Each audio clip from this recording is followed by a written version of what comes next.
Biomolecules बेटा अपने syllabus का लास्ट चैप्टर। तो बायोमोलिक्यूल की नाम में ही है बायोलॉजिकल मॉलिक्यूल। ये वो complex non living chemical substances हैं जो हमारी ग्रोथ के लिए, मेंटेनेंस के लिए, हमारी इंजरी हो जाती है तो उसको ठीक करने के लिए, हमारी रिप्रोडक्शन के लिए, हमारी ओवरऑल बॉडी के पैदा होने से लेके और मरने तक प्रॉपर फंक्शनिंग के लिए जो केमिकल बायोलॉजिकल मॉलिक्यूल्स रिस्पॉन्सिबल हैं उन्हीं को हम क्या कह देंगे, बायोमोलिक्यूल्स। जैसे कि अपने सिलेबस की अगर मैं बात करूं तो carbohydrates, proteins, nucleic acids, vitamins, lipids etcetera आपके पास बायोमोलिक्यूल्स कहलाएंगे।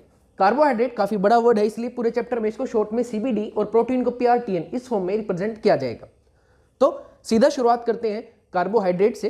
कार्बोहाइड्रेट जो है ये भी अपने आप में मैक्रोमोलिक्यूल्स हैं। जैसे आपके पास सारे के सारे ये जो बायोमोलिक्यूल बेटा ये सारे मैक्रोमोलिक्यूल्स हैं, तो आपके पास कार्बोहाइड्रेट एक ऐसा ही मैक्रोमोलिक्यूल है जिसको आप शुगर भी कहेंगे क्योंकि कई बार मीठे होते हैं और इनको सैकराइड भी नाम दिया जाएगा। अगर मैं यहाँ पे अगर सिलेबस के हिसाब से डायरेक्ट डेफिनेशन की शुरुआत करूं तो सबसे पहले कहा गया कि भाई कार्बोहाइड्रेट कार्बन के हाइड्रेट, तो initially they were termed as the hydrates of carbon and chemically it was represented that they should follow C6H2O whole 5। इसमें X and Y may be same and X and Y may be different, दोनों अलग अलग हो भी सकते हैं और शायद ना भी हो, और ये बात मानी भी गई। जैसे सबसे सिंपल हमारे ग्लूकोज की बात करो या हमारी चीनी केन शुगर की बात करो, भाई ग्लूकोज C6H12O6, देखना C6H2O6 फॉलो कर रहा है। आपके पास शुगर C12H2O11, ये C12 और H2O11 ये भी फॉलो करिए। लेकिन गड़बड़ थी बेटा इस डेफिनेशन में, कुछ ऐसे कंपाउंड थे जो इस फॉर्मूले को, कौन से वाले को, इसको फॉलो कर रहे थे लेकिन बेसिकली वो कार्बोहाइड्रेट नहीं थे। जैसे आपके पास फॉर्मल्डिहाइड है, जैसे आपके पास एसिटिक एसिड है, लिख रखा है सामने कि फॉलो तो कर रही हैं लेकिन ये आपको सबको पता है कार्बोहाइड्रेट नहीं है, ये तो आपके पास नॉर्मल ऑर्गेनिक कंपाउंड्स हैं। वहीं कुछ ऐसे कंपाउंड है जो कार्बोहाइड्रेट है, हमें पता है, जैसे रेमिनोज है, लेकिन ये इस फॉर्मूले को किसी हिसाब से भी फॉलो नहीं कर रहा है। तो ये जो इनिशियल डेफिनेशन दी गई थी कि carbohydrates are hydrates of carbon, इसको डिस्कार्ड किया गया और फिर एक मॉडर्न डेफिनेशन दी गई जिसमें केमिकल प्रॉपर्टीज के बेसिस पे, उसकी नेचर के बेसिस पे सारी चीजें डिफाइन की गई और कहा गया कार्बोहाइड्रेट्स आर ऑप्टिकली एक्टिव, सीबीडी कार्बोहाइड्रेट है, are optically active polyhydroxy aldehyde और कीटोन्स और the compounds which on hydrolysis gives polyhydroxy carbonyl compounds. ऐसे कंपाउंड जो आपके पास पॉइंट 1 भाई आपके पास ऑप्टिकली एक्टिव है, सबको पता है ऑप्टिकली एक्टिव कार्बन वो होंगे जिनके साथ जुड़े हुए सभी ग्रुप्स अलग होंगे, जो आपके पास सिमेट्री नहीं रखते होंगे, लैक करते होंगे। जैसे आप चेक करो 1 2 3 4 जिन जिन के ऊपर स्टार लगा रखे हैं ब्लू कलर के, ये सारे के सारे आपके पास कैसे हैं, ऑप्टिकल एक्टिव। कैसे 1 2 ये बड़ा सा कार्बोनिल ग्रुप और ये पूरी चेन, इस कार्बन के साथ जुड़े चारों ग्रुप एग्जैक्टली डिफरेंट है। ऐसे यहाँ पे HOH ये बड़ी सी कार्बन चेन और एक और बड़ी सी अलग कार्बन चेन, ये भी आपके पास ऑप्टिकल एक्टिव है। सर अगर ऊपर और नीचे की कार्बन चेन सेम हो तो इनएक्टिव हो जाएगा जी। तो आपके पास ये 4 कार्बन ऐसे हैं जिनके ऊपर जुड़े हुए चारों ग्रुप अलग अलग हैं, तो आप कहोगे सर ऑप्टिकल एक्टिव है। तो पहले डेफिनेशन का पॉइंट हाँ जी आ गया। पॉलीहाइड्रोक्सी मतलब हाइड्रोक्सी आपके पास 2 या उससे ज्यादा होंगे, जैसे 1 2 3 4 और 5 हाइड्रोक्सी हैं। और कार्बोनिल में आइदर एल्डिहाइड और कीटोन, देखना जी दिस इज एल्डिहाइड। तो भाई आपके पास सारे के सारे जो बायोमोलिक्यूल्स में कार्बोहाइड्रेट है वो इस डेफिनेशन को फॉलो करेंगे और तभी वो आपके पास कार्बोहाइड्रेट कहलाएंगे। और ये एग्जांपल जो आपको दिया गया था दिस वाज ग्लूकोज। सिमिलरली आपके पास क्या आ जाएगा बेटा जी, फ्रुक्टोज, जिसके अंदर आपके पास अब की बार 3 ऑप्टिकली एक्टिव कार्बन है, OH is optical active carbon है बेटा। दूसरा 5 हाइड्रोक्सी यहाँ 20 के पास 1 2 3 4 और 5। और अब की बार कार्बोनिल में हमारे पास है कीटोन, कार्बोनिल में हमारे पास क्या बेटा जी, कीटोन। और ये है अपनी fruit sugar that is fructose. अब आगे शुरू करते हैं क्लासिफिकेशन। डेफिनेशन के बाद हम बात करेंगे बेटा क्लासिफिकेशन की। इसकी क्लासिफिकेशन से आपके पास एक मार्क के कई बार अच्छे क्वेश्चन आ जाते हैं। जैसे अब शुरुआत करते हैं क्लासिफिकेशन।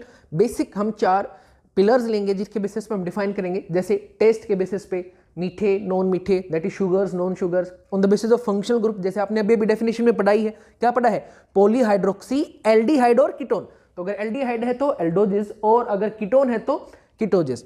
एक है on the basis of nature, reducing and non reducing, बात करनी है सारों की ही। और लास्ट है भाई ये कितनी यूनिट्स में वाटर में आपके पास हाइड्रोलिसिस करके टूट सकते हैं उसके बेसिस पे।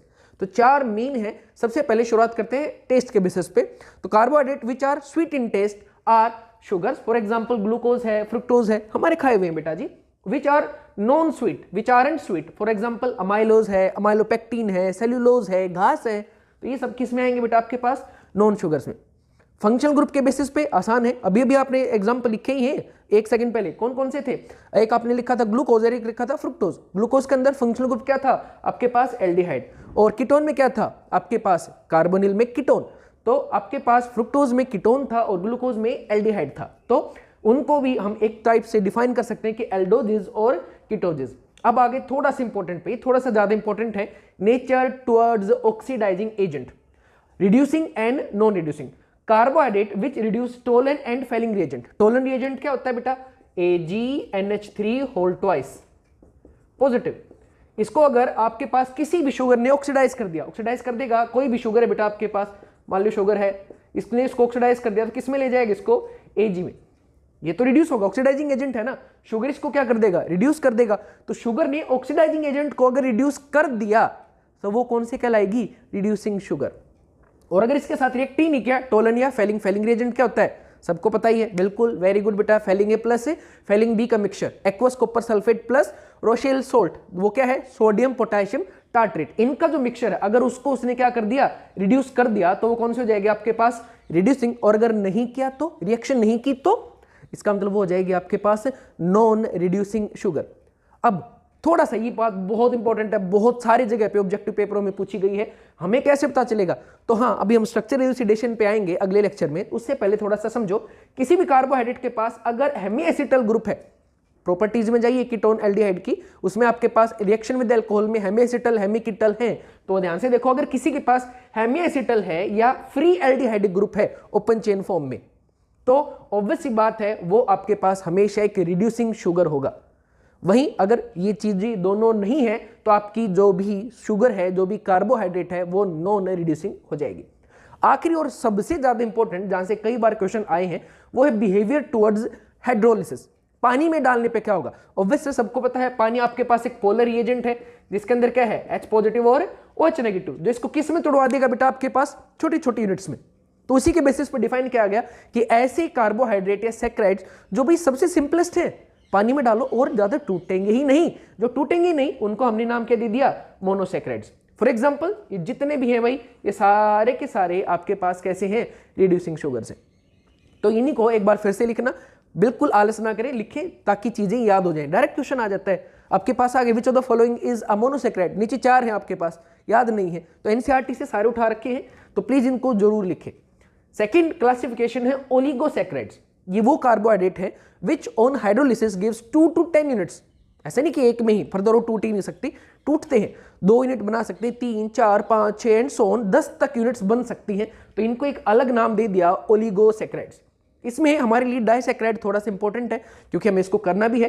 तो डाइसैकराइड्स वो है which on hydrolysis gives 2 monosaccharide units. Disaccharides are those which on hydrolysis gives 2 monosaccharide unit. For example maltose and sucrose, दोनों मोनोसैकराइड के, प्लीज इसको ट्राई में काउंट ना करें। तो मोनोसैकराइड, डाइसैकराइड में माल्टोज टूट के क्या देगा? 2 ग्लूकोज की यूनिट। ऐसे सुक्रोज का अगर हाइड्रोलिसिस आपने कराया, केन शुगर है, सुक्रोज अपनी चीनी बेटा घर वाली, उसको पानी में डिसोल्व करते हैं तो ग्लूकोज प्लस फ्रुक्टोज में टूट जाती है। तो ऐसी चीजें जो 2 में टूटती हैं उनको नाम दिया डाइसैकराइड। ऐसे 3 में टूटेंगी तो ट्राई, टेट्रा एंड सोन।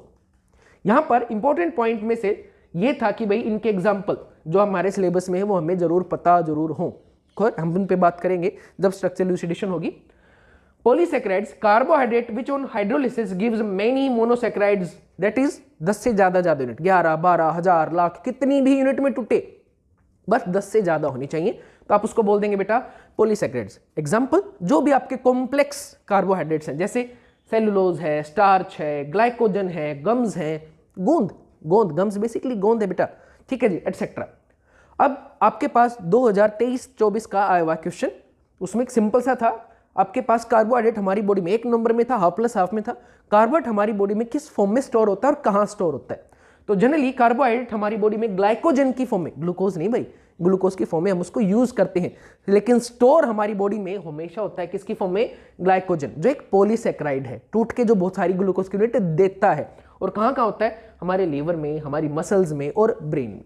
तो ये छोटी सी चीज थी जो आपको याद रखनी है, इसको नोट डाउन कीजिए और इसी के ऊपर नोट बनाइए। Thank you.